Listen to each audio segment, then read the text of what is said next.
Hello, everybody. My name is Benjamin, and welcome to my new channel. Um, this has been much hinted at, much anticipated, and here I am. Yeah, we're going to start today with an Urban Empire playthrough. The game was developed by Kalypso and came out yesterday. It looks really interesting. It's a city builder mixed with civilization. So you have research, you have different parties that you have to interact with, instead of just placing down roads and buildings. So we're gonna jump straight into it. I had the opportunity to play a bit of it yesterday, so I'm kind of know what's going on, at least for the first two eras. The game starts in 1820 and goes on to about 2020, as far as I'm aware. So yeah, we start the game off by choosing one of the four families that all of your characters will hail from. We have the Von Pilsens that are aristocrats, more conservative, and traditionalists. You have the Sant Elias, who are patrons of inventors and innovators. They're focused more on research and they're obviously very liberal. We have the Kilgannons, the Irish representatives in this game. Uh, Strong working class family. And at the end, we have the, all right, Shuiskis? Shuiskis? Um, Russian immigrants. They are the patrons of art and theater. Um, haven't really worked in politics before, so they don't get any malices from any particular political party, whereas the other three would have kind of a bias from some parties towards them, positive or negative. So today we're going to start with the Kilgannons. Here you can see our first mayor, Conor Kilgannon, grew up working alongside his famous father, Patrick Kilgannon. His father's trusted aide, he grew to care about his co-workers' well-being. When the Emperor of Austria called upon Ireland's best foreman, famous for his efficiency and low death rate, it's something. Don't let people die that work for you. Great. On construction sites, to supervise the founding of a new city, Patrick declines politely and sends his son instead. That's us. So Connor is an optimist. He gets goodwill from every political party plus one. He's honest, which increases the goodwill resting point, and he also gets a bonus to personal growth. And the first two eras, we're going to be the Emperor's nominee. So that means we cannot be voted out of office. Otherwise, you'll have an election every 6 years that you'll have to convince every political party that you're still doing a good job and they have to keep you in office. But for the first two eras, we don't have to worry about that. We just have to get our city up and running. So let's jump straight into it. We can select our building location for the new city here. We have the Rimini, we have the Cauldron, and we have the Cape of Sorelia, the country that our city will be founded in. I assume from what's been going on so far, it's part of the country of Sorelia.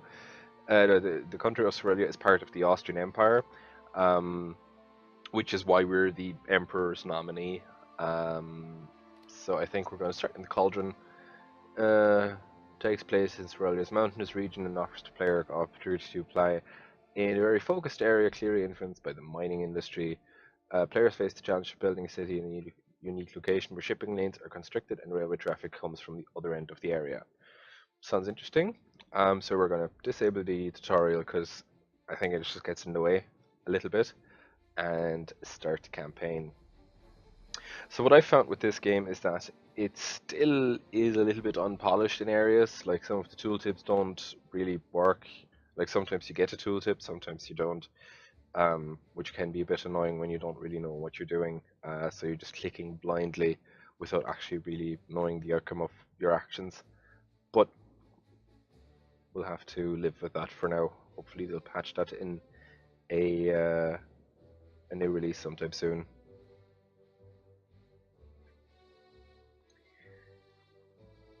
And there we go. Welcome, Conor Kilgannon. You are Conor Kilgannon, as I just said. Thanks for reminding me. Son of the famous Patrick Kilgannon, who supervised the construction of the Grand Canal of Dublin. Very good. With a record low death toll. Something to be proud of, I suppose.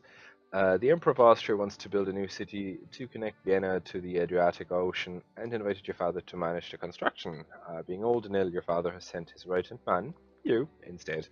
You're granted 500,000 thalers to set the foundations of the new city. Alright.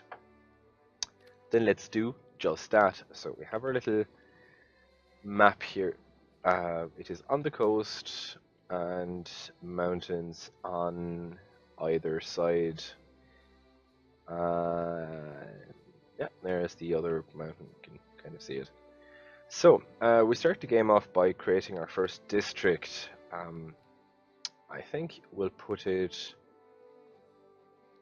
Yeah, you can see the dotted line is the extent where we can build our city, so we can't. Like, the road turns off here, and ooh, that's it. And we have another one here. Very good. All right, I think we're gonna start with a beachfront district to put down our city hall in.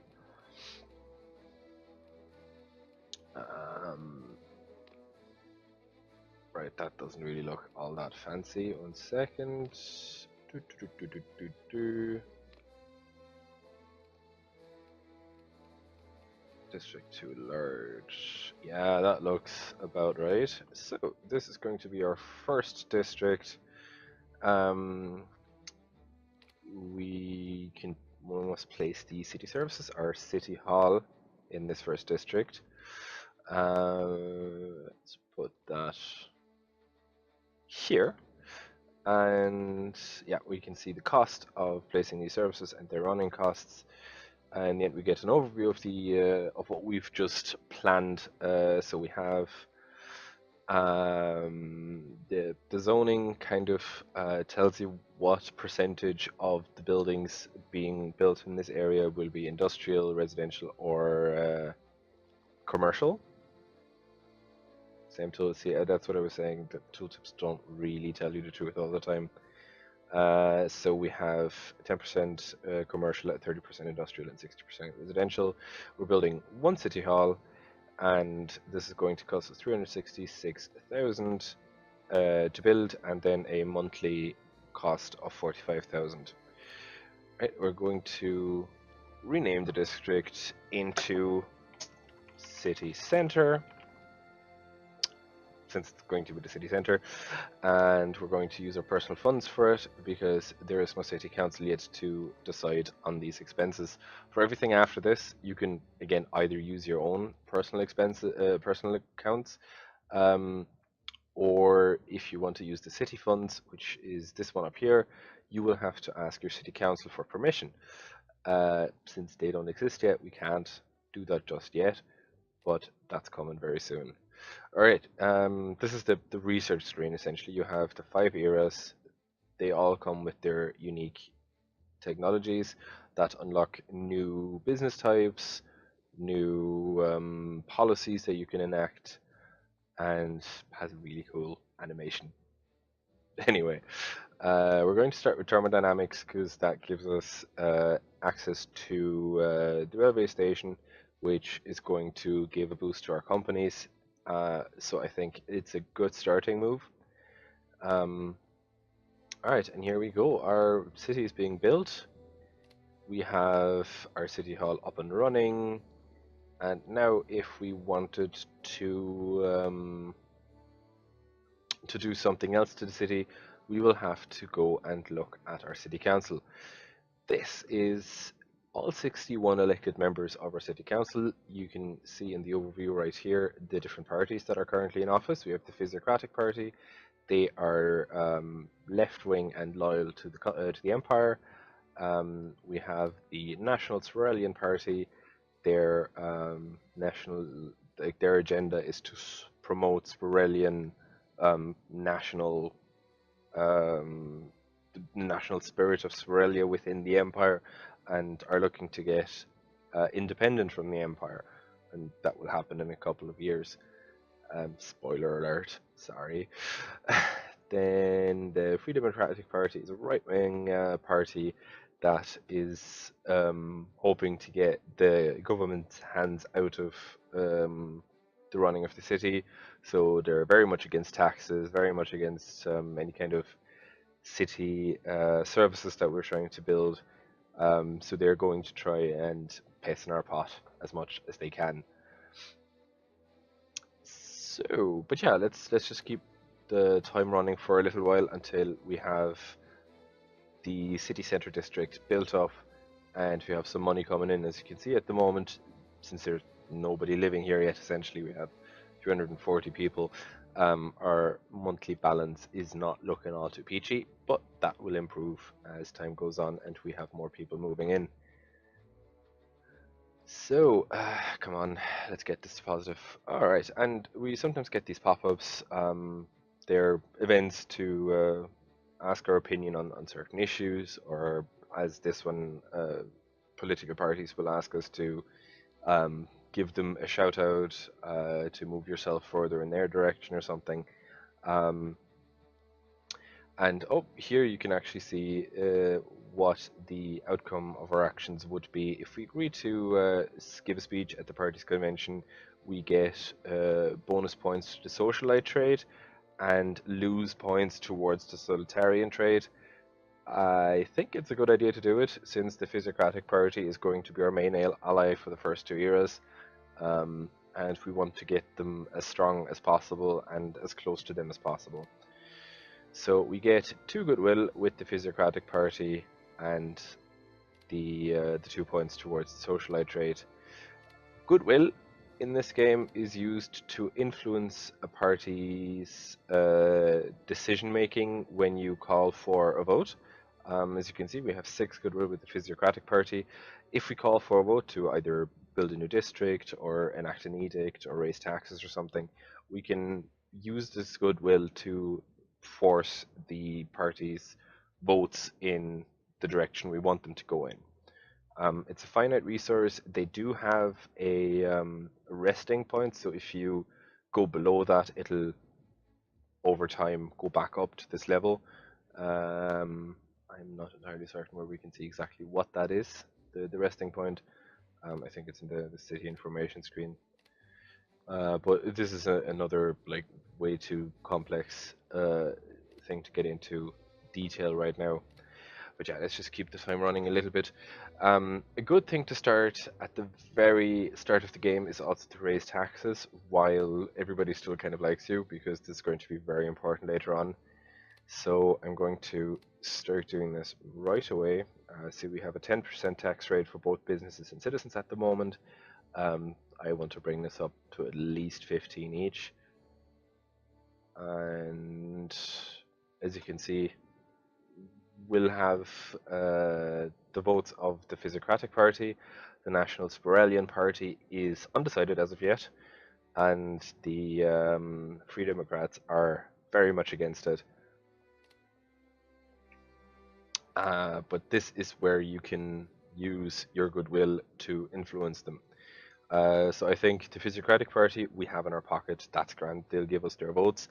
There's not much we can do with the Free Democratic Party without burning a lot of bridges in the process. But the National Sorelian Party, we can still do a lot with them. They don't have a lot of council members, like 7 compared to the 26, but they might just be the ones to tip the vote in our favor. So we're going to influence them. We can either threaten them, we can demand stuff from them, or we can plead with them. I think I'm going to demand that they help us, and we get these 2 options here. They cost either, I think, 2 or 3 goodwill, and will move their party icon more towards the yes vote. So I'm going to ask them to consider one last time. As you can see, it cost us 2 goodwill and changed the opinion by 3. Very good. Up here you can see the 10 votes are confirmed to go in our favor. 9 votes are definitely going against us, and then we have this big number in the middle, the swing votes, that are yet as of yet undecided, so they might go either way, and we'll try to vote along party lines. So if a party like they were just a second ago, right in the middle of it, you can be fairly certain that 50% of their councillors will vote for and 50% will vote against it. If we move them towards the yes vote, um, more than 50% will vote yes, and that's what we want. So let's leave it at that. The vote will take some time, a couple of months until they're ready to cast a vote. In the meantime, they will try to influence each other a little bit, but you can see. Oh, 1 second, let's have a look at it. So the parties will try to move each other along this path as well. We can just hope that whatever they're doing is not going to actually tip the vote in their favor, while we can obviously still influence them ourselves. Um, So we have, it still looks good. We have 13 confirmed yes, 13 confirmed no, but since more parties are on the right-hand side of the spectrum, I think we'll see more people going towards the yes vote. It will never actually show you all the votes before you click the vote button, but the number of undecideds will go down as time progresses, and you can kind of get a feel for how the vote is going to turn out before you actually click the vote button. So it's only a couple of months more. Let's have a look how it's going. Yeah, see, we have 22 yes and 18 confirmed no votes. This should be easy. Um, all right, another event regarding our research into thermodynamics here. Right, your city administration needs to make a decision about the interior of the forthcoming railway station. This again is one where you don't really get a tooltip, which is a bit annoying. So we're building a railway station, and we need to decide what kind of interior it'll have. As we are part of the Austrian Empire, and I am put into my office by the Emperor, plus that is the pedigree of the Physiocratic Party, our biggest buddies. I think we're going to go with the Imperial design, yeah, which gave us goodwill from the Physiocratic Party. Very good. All right, and the vote is ready to be cast. I think we can. No, I don't think we actually need to influence anybody else here. It seems to go in our favor for now, and yeah, we have that in the bag. So we have 61 seats, so we need at least 31 votes to pass anything, really. Um, so 32 is more than enough. Very close, but definitely enough. So now we'll have heaps of money coming in. 29,000 every month. Very good. So, I think it would be time to create a second district just before we end this episode here. Um, just because, as you can see up here, we have a demand kind of scale. We can see that we have a demand in industry. We don't need more commercial. It's balanced at the moment, and we have a negative demand for residential. But once more industry moves in, the demand for residential will also go up. So we're going to build a little district up here that will focus mainly on industry. District too small, fair enough. Let's make it bigger.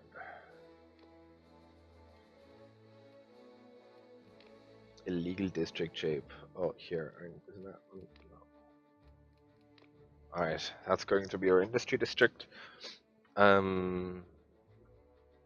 Where we're going to. We can't change the makeup of the districts yet, but that's fine. We can get to that later. We can change it later on. So we're going to confirm this. Oh, we can put down a grammar school. It'll give us more average personal growth. One of the 6 demands of the citizens. We have social life, security, physical environment, health, personal growth, and fun. All of these added together make the city happiness value. But the grammar school will also give us brain power, which we need to research stuff. So I'm going to put this down in the new district. And there we can see it'll cost us 442,000 and cost us 46,000 in running like in monthly costs. Everybody is for it. We don't need to worry about that passing. And that sounds good. So let's hope we have a new district by the end of the next year, which would be lovely. See, there's still people moving into our city. That's nice. They bring more money. More money is good. More money lets us build fancy stuff. Yeah, it's actually really cool. Like later on, you can once you've developed it, you have street lighting. You can improve the road surfaces. You can put in plumbing services and like sewers and stuff. All right, and there's the vote for our new city district. Let's begin the vote. Yeah, that's very, very easy.